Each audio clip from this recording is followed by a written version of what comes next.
Hey guys, welcome back to Honkai Star Rail. In today's video, we've got a couple things I want to go through. First of all, they have announced officially on their Twitter the Imbibitor Lunae. Dude, I suck at names so bad. But we're going to talk about this one. I also want to give you guys an update on the E2 Silverwolf account that I've got, because we've been getting like super crazy luck in the gear drops on that one. And it's going pretty well considering it's free to play and it's very... still pretty early, like just gone into Trailblazer level 50. So we're going to go through both of these things. So I wanted to talk about the Imbibitor Lunae. But before we do, like, obviously they've officially announced this character, so it's out there. Like, they're happy to share it.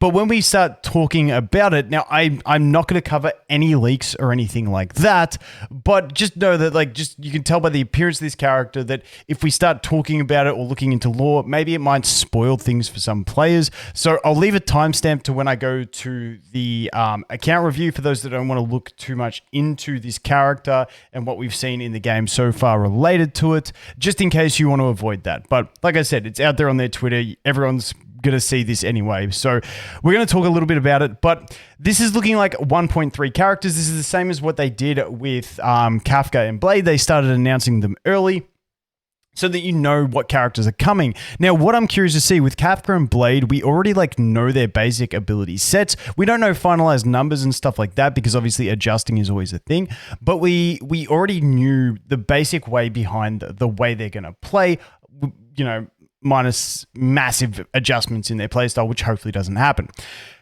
This guy, we have no idea how he plays, and I'm hoping they give us like a good look at like an idea of how they play earlier, but from what I've spoken to people about Genshin, they don't normally give it to you like 2 patches in advance, so we'll have to wait and see, because I'm a big one on pulling for characters that you like the playstyle of and the look of. Now, obviously, this guy looks sick because he's got a pet, like, well, not a pet, but like a spirit water dragon, I'm guessing you call it, which I'm always a fan of anything that has like a pet or some summonable characters or something like that. So this is incredibly cool in my opinion. I love the water dragon thing. I think it's wicked. Now, he's going to be a Destruction Imaginary 5-star. So that is the first thing that we have about this character. Now, keeping in mind, we've also had on their website, they've put Fu Xuan here up as a Preservation Quantum character. So assumptions are that she's going to be the other one in 1.3 along with this guy over here. Now, over here in Pridewind, they have done a little write-up about it, talking about what is Imbibitor...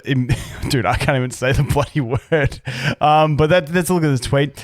They've gone through a bit of what it is, and some of the text in the game about it. I remember, the thing I distinctly remember in the game is when Dan is with Su Shang and Locha in that little, like, section, and they're talking about stuff, and Dan's talking about how some of the, and this is just me like off the top of my head, like this is not like me reading a script or anything, but he was talking about how that some of the dragon people, the people, like, they die and they come back, they get reincarnated, kind of like Bailu, but yeah, like, and then they like gain dragon form or something like that. I just remember that distinctly, but not I can't recall it correctly, but that discussion that they had during that little phase when they were talking about death and all that stuff, because obviously Loach is there with his coffin, but I remember that distinctly. So obviously dude does look a lot like Dan, so I don't know, we'll have to wait and see. I've got my own theory in that it's like the reincarnation thing that Dan was talking about, but we'll have to wait and see what it actually is when it drops into the game. But like I said, that is one of the characters coming. Imaginary Destruction looks absolutely savage. I love anything with a summonable or pet or something along those lines. So I'm hoping we get some cool animations based around this pet, and that is going to make me want to kind of save for this guy over Kafka on this account, but I'm not too sure. So I want to jump over into this account and show you guys what I'm looking at, and give you guys a quick update on this account where I got my E2 Silverwolf, which I'm still super stoked about. So let's jump into this one. I'm quickly going to just adjust the screen here into this one, and we should be pretty good to go. All right, so this account here, if we take a look at it, this is my Silverwolf E2 account. We're at Trailblazer level 52. Now, the whole reason we played this account was because we just jumped into it, summoned when Silverwolf came out, and we got super lucky on the Silverwolf pulls. So if we jump into her into the Eidolons, we do have her at E2, which is super nice. And what my original plan was on this account was I wanted to do like a Silverwolf Kafka account, so I was saving for Kafka. Now I did jump in, if you look at my gems, I did jump in and do 20 pulls last night on the Locha banner, not to get Locha, just to get myself a copy of Yukong. I know we get a free one, but I thought maybe I want to level one. I don't know, I just felt like doing it. So I did 20 pulls. Don't worry, I didn't get a Locha, I didn't get an off banner, so it just takes me close towards the next pity that I want. And we did manage to get ourselves a Yukong as well, who I haven't done anything with yet. So we do have the Yukong. You can't really see her, but there she is.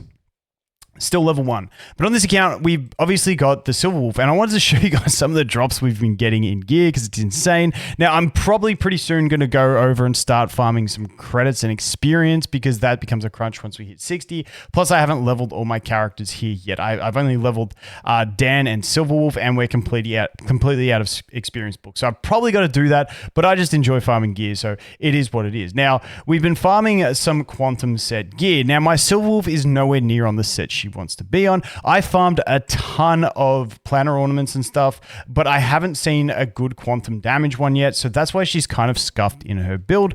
But essentially, she's on the speed boots, which we got a 24 crit damage here, which was really nice on that roll. She's on a crit damage chest with 9% crit rate and also a little bit of break effect.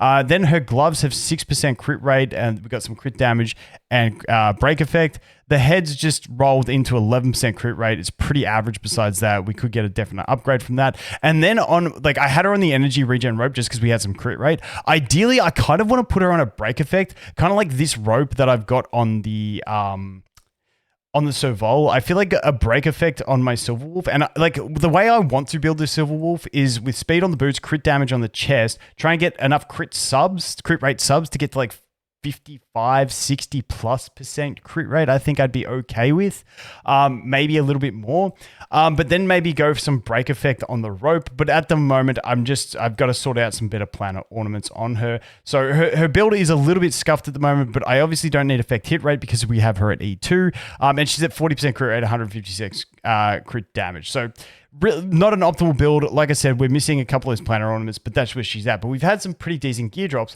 But then when we go ahead and look at my Danny boy, just because of the drops that we got over here, he's ended up on the full quantum set. So I'm actually, I want to test this and run the math on it based on the idea of if he's fighting a quantum weak enemy, he's getting that 20% defense ignore, even though it's not, he loses out on the elemental damage. I feel like it's still like a decent little benefit. So I'm not sure exactly how it works or anything. That I'm like I haven't even tested it myself to see if it's like it should, based on this wording, give him just 10% ignore defense across the board, and then if they're weak to quantum, which if I team him up with Silverwolf, they normally will be, he gets 20% ignore defense. I feel like it's okay, but basically this is just the secondary damage set that happened to drop for me.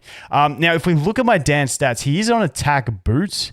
However, his stats have rounded up pretty well to get to 134 speed off of those boots. Now, he does have 48% crit rate, but keep in mind, my Dan is at E6, which is pretty solid, meaning that with this one, he gets the extra 12% crit rate when enemies are above 50%. And then because of this, once we upgrade this fully, he'll get like 16% extra on that. So basically we can just add 12% to his crit rate as a rough estimate. So he's sort of sitting around 60% crit rate once I max this out in all situations. So that's pretty much where the Dan's looking. So it's not too bad, but I wanted to show you guys some of the relics that we have managed to get for this guy. Like I said, this one's attack. And it's also just good if in the future I get another quantum damage dealer or I want to build QQ or something like that, we are set to go. So that's that. This one is crit damage. It's pretty bad. We've just got the 4 speed, but I wanted to see if we could roll enough speed, so I just went to 15 on it. Bad decision, but hey. It is what it is. We did it anyway. The gloves are horrible. And you can see he's got pretty decent stats considering some of these are horrible. His planner ornaments are where he really makes up for everything. And those boots. Those boots and planner ornaments are where it happens. This one, we got 6.4% crit rate. So honestly, his gloves and head just need a lot of work. Chest, pretty average, but it's crit damage is the main stat I wanted. Not too bad. But then we jump into the orb where we got 9 speed, almost 6 crit rate and then some crit damage. So we get a good chunk of speed out of this one, which is really handy in that we can run those attack boosts because we bring a lot of speed. And then his rope over here at 9% crit rate and 11% crit damage is pretty solid as well, giving him some nice stats all around. So that's where we're looking at there. And then the other main unit that I've got built, and I'm still working on farming some of this lightning gear, and then we'll adjust from there. And then I'm gonna go, obviously, whilst farming the lightning gear, I'm farming for some of the shield gear as well, but we've only just started farming that. But my survival, I was pretty happy with this this rope drop here. It just had good stats. It had attack, crit rate, crit damage. Unfortunately, we did roll into HP. We only got to 5.8. Like this piece was amazing when it dropped, and it just didn't roll too well, which kind of sucked. But it's a break effect rope on the break effect set. Obviously, I need to get her up to that 145 speed to make use of it. And then this one's just got 9% crit rate. But in general, we're looking not too bad. We got this pretty nice crit damage chest that rolled 9% crit rate. I just got that today, which isn't too bad. And the rest of it's pretty scuffed. So that's where we're at. But keep in mind, we are only Trailblazer level 50, so I'm pretty happy with the gear drops that we've had, and that's sort of where we're at. If we look at Memory of Chaos, I think we're like up to like stage 4 or 5, and that's about it. Like, we haven't gone too ham on it. We've just been, cruising through.